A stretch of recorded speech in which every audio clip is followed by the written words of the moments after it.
ओम श्री साईनाथाय नमः। ओम साई राम। श्री साई सचरित्र अध्याय 28। चिड़ियों का शिरडी को खिंचा जाना। लक्ष्मीचंद, बुरहानपुर की महिलाएं, मेघा का निर्वाण। प्राकथन। श्री साई अनंत हैं। वे एक चींटी से लेकर ब्रह्मांड पर्यंत सर्वभूतों में व्याप्त हैं। वेद और आत्मविज्ञान में पूर्ण पारंगत होने के कारण वे सद्गुरु कहलाने के सर्वथा योग्य हैं। चाहे कोई कितना ही विद्वान क्यों न हो, परंतु यदि वह अपने शिष्य की जागृति कर उसे आत्मस्वरूप का दर्शन न करा सके तो उसे सद्गुरु के नाम से कदापि संबोधित नहीं किया जा सकता। साधारणतः पिता केवल इस नश्वर शरीर का ही जन्मदाता है, परंतु सद्गुरु तो जन्म और मृत्यु दोनों से ही मुक्ति करा देने वाला है, अतः वे अन्य लोगों से अधिक दयावंत है। श्री साईं बाबा हमेशा कहा करते थे कि मेरा भक्त चाहे 1000 कोस की दूरी पर ही क्यों न हो, वह शिरडी को ऐसे खिंचा चला आता है जैसे धागे से बंधी हुई चिड़िया खिंचकर स्वयं ही आ जाती है। इस अध्याय में ऐसी ही 3 चिड़ियों का वर्णन है। लाला लक्ष्मीचंद। ये महानुभाव बंबई के श्री वेंकटेश्वर प्रेस में नौकरी करते थे। वहां से नौकरी छोड़कर वे रेलवे विभाग में आए और फिर वे messrs Ralli Brothers and Company में मुंशी का कार्य करने लगे। उनका सन 1910 में श्री साईं बाबा से संपर्क हुआ। बड़े दिन क्रिसमस से लगभग 1 या 2 मास पहले सांता क्रूज में उन्होंने स्वप्न में एक दाढ़ी वाले वृद्ध को देखा, जो चारों ओर से भक्तों से घिरा हुआ था। कुछ दिनों के पश्चात वे अपने मित्र श्री दत्तात्रेय मंजूनाथ बिजूर के यहाँ दासगणों का कीर्तन सुनने गए। दासगणों का यह नियम था कि वे कीर्तन करने समय सम्मुख श्री साईं बाबा का चित्र रख लिया करते थे। लक्ष्मीचंद को चित्र देखकर महान आश्चर्य हुआ, क्योंकि स्वप्न में उन्हें जिस वृद्ध के दर्शन हुए थे उनकी आकृति भी ठीक इस चित्र के अनुरूप ही थी। इससे वे इस निष्कर्ष पर पहुंचे कि स्वप्न में दर्शन देने वाले स्वयं शिरडी के श्री साईनाथ समर्थ के अतिरिक्त और कोई नहीं। चित्र दर्शन, दासगणों का मधुर कीर्तन और उनके संत तुकाराम पे प्रवचन आदि का कुछ ऐसा प्रभाव उन पे पड़ा कि उन्होंने शिरडी यात्रा का दृढ़ संकल्प कर लिया।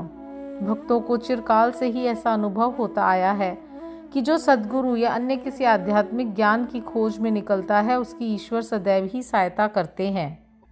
उसी रात्रि को लगभग 8 बजे उनके एक मित्र शंकर राव ने उनका द्वार खटखटाया और पूछा कि क्या हमारे साथ शिरडी चलने को तैयार हैं।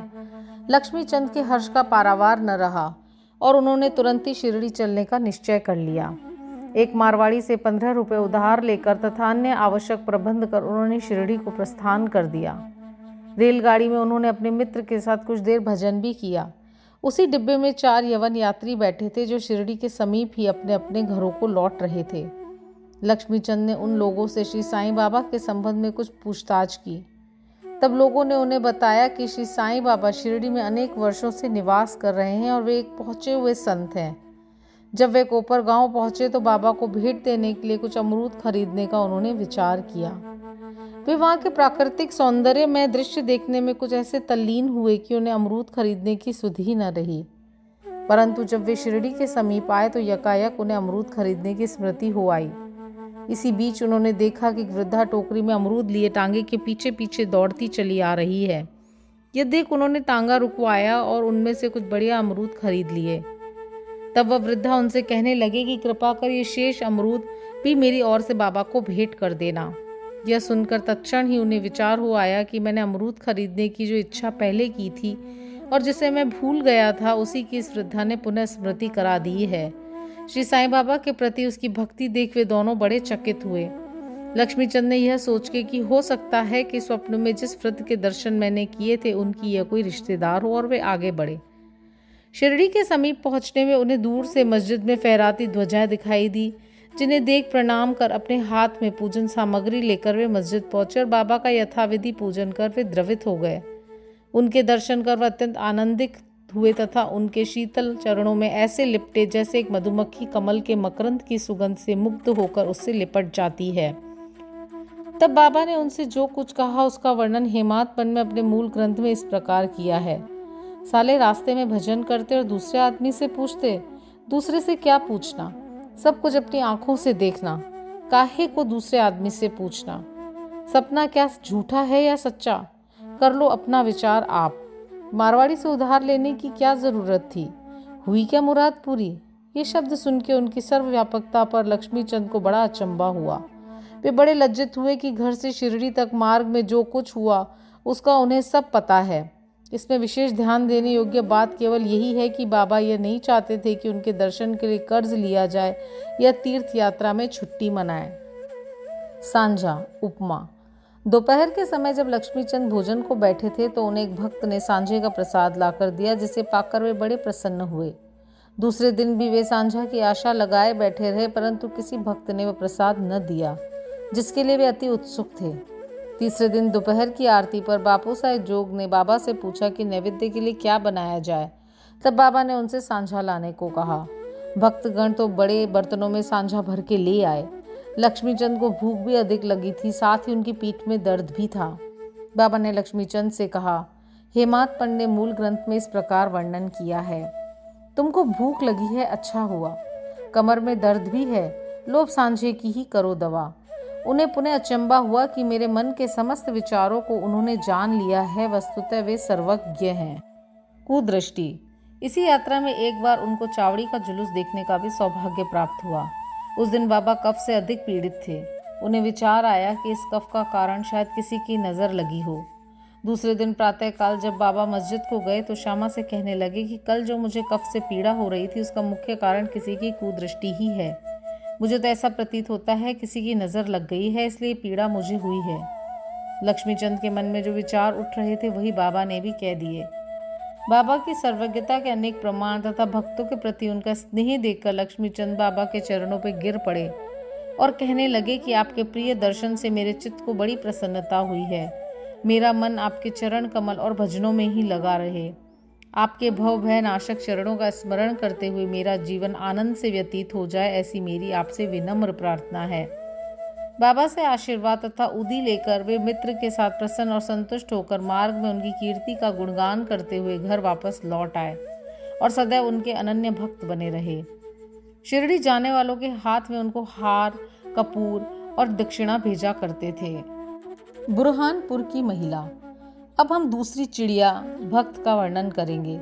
एक दिन बुरहानपुर में एक महिला ने स्वप्न में देखा कि श्री साईं बाबा उसके द्वार पे खड़े भोजन के लिए खिचड़ी मांग रहे हैं।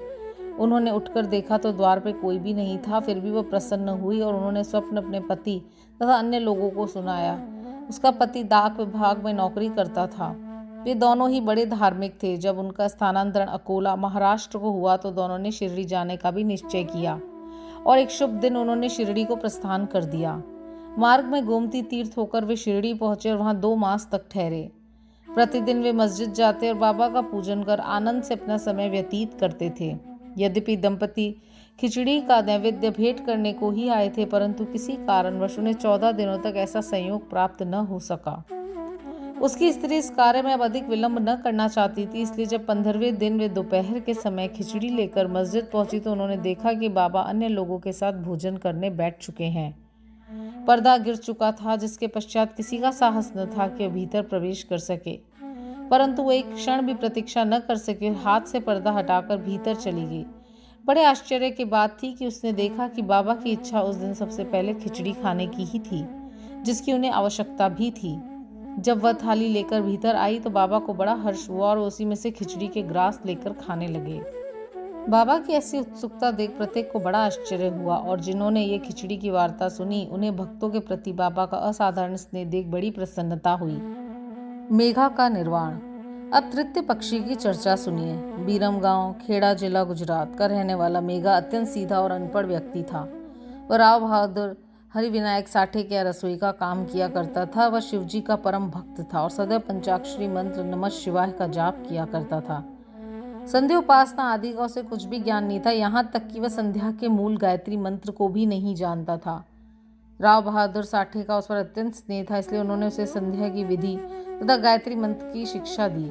साठे साहब ने श्री साईं बाबा को शिवजी का साक्षात अवतार बतलाकर उसे शिरडी भेजने का निश्चय किया, किंतु साठे साहब से पूछने पर उन्होंने बताया कि श्री साईं बाबा तो यवन है। इसलिए मेघा ने सोचा कि शिरडी में यवन को प्रणाम करना पड़े, ये अच्छी बात नहीं है। भोला भाला आदमी तो वह था ही, इसलिए उसके मन में असमंजस पैदा हो गया। तब उसने अपने स्वामी से प्रार्थना की कि कृपा कर मुझे वहाँ न भेजें, परंतु साठे साहब कहाँ मानने वाले थे। उनके सामने मेघा की एक न चली। उन्होंने उसे किसी प्रकार शिरडी भेज दिया तथा उसके द्वारा अपने ससुर गणेश दामोदर उपनाम दादा केलकर को, जो शिरडी में ही रहते थे, एक पत्र भेजा कि मेघा का परिचय बाबा से करा देना। शिरडी पहुंचने पर जब मस्जिद में घुसा तो बाबा अत्यंत क्रोधित हो गए और उसे उन्होंने मस्जिद में आने को मना कर दिया। वे गर्जन कर कहने लगे कि इसे बाहर निकाल दो। फिर मेघा की ओर देखकर कहने लगे कि तुम तो एक उच्च कुलीन ब्राह्मण हो और मैं निम्न जाति का एक यवन, तुम्हारी जाति भ्रष्ट हो जाएगी, इसलिए यहाँ से निकल जाओ। यह शब्द सुनकर मेघा कांप उठा। उसे बड़ा विस्मय हुआ कि जो कुछ उसके मन में विचार उठ रहे थे उसे बाबा ने कैसे जान लिया। किसी प्रकार वह कुछ दिन वहां ठहरा और अपनी इच्छा अनुसार सेवा भी करता रहा, परंतु उसकी इच्छा तृप्त न हुई। फिर वह घर लौट आया और वहां से त्र्यंबक नासिक जिले को चला गया। वर्ष भर के पश्चात पुनः शिरडी आया और इस बार दादा केलकर के कहने से उसे मस्जिद में रहने का अवसर प्राप्त हो गया। साईं बाबा मौखिक उपदेश द्वारा मेघा की उन्नति करने के बदले उसका आंतरिक सुधार कर रहे थे। उसकी स्थिति में पर्याप्त परिवर्तन होकर यथेष्ट प्रकृति हो चुकी थी और अब तो वह श्री साईं बाबा को शिवजी का साक्षात अवतार समझने लगा था। शिव पूजन में बिल्व पत्रों की आवश्यकता होती है, इसलिए अपने शिवजी बाबा का पूजन करने हेतु बिल्व पत्रों की खोज में वह मीलों दूर निकल जाया करता था। प्रतिदिन उसने ऐसा नियम बना लिया था कि गांव में जितने भी देवालय थे, प्रथम वहां जाकर वह उनका पूजन करता और उसके पश्चात ही चरणामृत पान करता था। एक बार ऐसा हुआ कि खंडोबा के मंदिर का द्वार बंद था। इस कारण वह बिना पूजन किए ही वहां से लौट आया और जब वह मस्जिद में आया तो बाबा ने उसकी सेवा स्वीकार न की और उसे वह पुनः वहां जाकर पूजन कर आने को कहा और उसे बतलाया कि मंदिर के द्वार खुल गए हैं। मेघा ने जाकर देखा कि सचमुच मंदिर के द्वार खुले थे। जब उसने लौटकर यथाविधि पूजा की तब कहीं बाबा ने उसे अपना पूजन करने की अनुमति दी। गंगा स्नान। एक बार मकर संक्रांति के अवसर पर मेघा ने विचार किया कि बाबा को चंदन का लेप करूं तथा गंगा जल से उन्हें स्नान कराऊं। बाबा ने पहले तो इसके लिए अपनी स्वीकृति न दी, परंतु उसकी लगातार प्रार्थना के उपरांत उन्होंने किसी प्रकार स्वीकार कर लिया। गोदावरी नदी का पवित्र जल लाने के लिए मेघा को 8 कोस का चक्कर लगाना पड़ा। जब वह जल लेकर लौट आया और दोपहर तक पूर्ण व्यवस्था कर ली तब उसने बाबा को तैयार होने की सूचना दी। बाबा ने पुनः मेघा से अनुरोध किया कि मुझे इस झंझट से दूर ही रहने दो, मैं तो एक फकीर हूँ, मुझे गंगा जल से क्या प्रयोजन। परंतु मेघा कुछ सुनता ही न था। मेघा की तो दृढ़ धारणा थी कि शिवजी गंगा जल से अधिक प्रसन्न होते हैं, इसलिए ऐसे शुभ पर्वों पर अपने शिवजी को स्नान कराना हमारा परम कर्तव्य है। अब तो बाबा को सहमत होना ही पड़ा और नीचे उतरकर वे एक लकड़ी के तख्त पर बैठ गए और अपना मस्तक आगे करते हुए कहने लगे कि अरे मेघा, कम से कम इतनी कृपा तो करना कि केवल मेरे सिर पर ही पानी डालना। सिर शरीर का प्रधान अंग है और उस पर पानी डालना पूरे शरीर पर पानी डालने के सदृश्य है। मेघा ने अच्छा अच्छा कहते हुए बर्तन उठाकर सिर पर पानी डालना आरंभ किया। ऐसा करने से उसे इतनी प्रसन्नता हुई कि उसने उच्च स्वर में हर हर गंगे कहते हुए समूचे बर्तन का पानी बाबा के संपूर्ण शरीर पर उंडेल दिया और फिर पानी का बर्तन एक और रखकर बाबा की ओर निहारने लगा। उसने देखा कि बाबा का तो केवल सिर ही भीगा है और शेष भाग ज्यों का त्यों बिल्कुल सूखा ही है। यह देख उसे बड़ा आश्चर्य हुआ। त्रिशूल और पिंडी। मेघा बाबा की 2 स्थानों पर पूजा करता था। पहले वह मस्जिद में, फिर वाड़े में नाना साहब चांदोरकर द्वारा प्राप्त उनके बड़े चित्र को। इस प्रकार वह क्रम 12 मास तक चलता रहा। बाबा ने उसकी भक्ति तथा विश्वास दृढ़ करने के लिए उसे दर्शन दिए। एक दिन प्रातः काल मेघा जब अर्ध निद्रा अवस्था में अपनी शैया पे पड़ा हुआ था तब उसे उनके दर्शन हुए। बाबा ने उसे जागृत जानकर अक्षत फेंके और कहा कि मेघा, त्रिशूल लगाओ। इतना कहकर अदृश्य हो गए और उनके शब्द सुनकर उसने उत्सुकता से अपनी आंखें खोली, परंतु देखा तो कोई नहीं था, केवल अक्षत ही यहाँ वहां बिखरे हुए थे। तब वह उठकर बाबा के पास गया और उन्हें अपना स्वप्न सुनाने के पश्चात उनसे त्रिशूल लगाने की आज्ञा मांगी। बाबा ने कहा कि क्या तुमने मेरे शब्द नहीं सुने? त्रिशूल लगाओ। वह कोई स्वप्न नहीं वरन मेरी प्रत्यक्ष आज्ञा थी। मेरे शब्द सदैव अर्थपूर्ण होते हैं, थोते पोचे नहीं। मेघा कहने लगा कि आपने दया कर मुझे निद्रा से तो जागृत कर दिया, परंतु सभी द्वार पूर्ववत ही बंद देखकर मैं मूढ़मति भ्रमित हो उठा कि कहीं स्वप्न तो नहीं देख रहा था। बाबा ने आगे कहा कि मुझे प्रवेश करने के लिए किसी द्वार की आवश्यकता नहीं है। न मेरा कोई रूप ही है और न ही कोई अंत। मैं सदैव सर्वभूतों में व्याप्त हूँ। जो मुझ पर विश्वास रखकर सतत मेरा ही चिंतन करता है उसके सब कार्य मैं स्वयं ही पूरा करता हूँ और अंत में उसे श्रेष्ठ गति देता हूँ। मेघा वाड़े को लौट आया और बाबा के चित्र के समीप ही दीवार पर एक लाल त्रिशूल खींच दिया। दूसरे दिन एक रामदासी भक्त पुणे से आया। उसने बाबा को प्रणाम कर शंकर की एक पिंडी भेंट की। उसी समय मेघा भी वहां पहुंचे। तब बाबा उनसे कहने लगे, देखो भोले शंकर आ गए हैं, अब उन्हें संभालो। मेघा ने पिंडी को देखा तो उसे महान विस्मय हुआ। वो वाड़े में आ गया। इस समय काका साहब दीक्षित स्नान के पश्चात सिर पे तौलिया डाले साईं नाम का जाप कर रहे थे। तभी उन्होंने ध्यान में एक पिंडी देखी जिससे उन्हें कौतूहल सा हो गया था। उन्होंने सामने से मेघा को आते देखा। मेघा ने बाबा द्वारा प्रदत्त वह पिंडी काका साहब दीक्षित को दिखाई। पिंडी ठीक वैसी ही थी जैसी कि उन्होंने कुछ घड़ी पूर्व ध्यान में देखी थी। कुछ दिनों में जब त्रिशूल का खींचना पूर्ण हो गया तो बाबा ने बड़े चित्र के पास, जिसका मेघा नित्य पूजन करता था, ही उस पिंडी की स्थापना कर दी। मेघा को शिव पूजन से बड़ा प्रेम था। त्रिपुंड खींचने का अवसर देकर तथा पिंडी की स्थापना कर बाबा ने उसका विश्वास दृढ़ कर दिया। इस प्रकार कई वर्षों तक लगातार दोपहर और संध्या को नियमित आरती तथा पूजन कर सन 1912 में मेघा परलोकवासी हो गया। बाबा ने उसके मृत शरीर पर अपना हाथ फेरते हुए कहा कि यह मेरा सच्चा भक्त था। फिर बाबा ने अपने ही खर्च से उसका मृत्यु भोज ब्राह्मणों को दिए जाने की आज्ञा दी, जिसका पालन काका साहेब दीक्षित ने किया। श्री सद्गुरु साईनाथार्पण मस्तु। शुभम भवतु। ओम साई राम।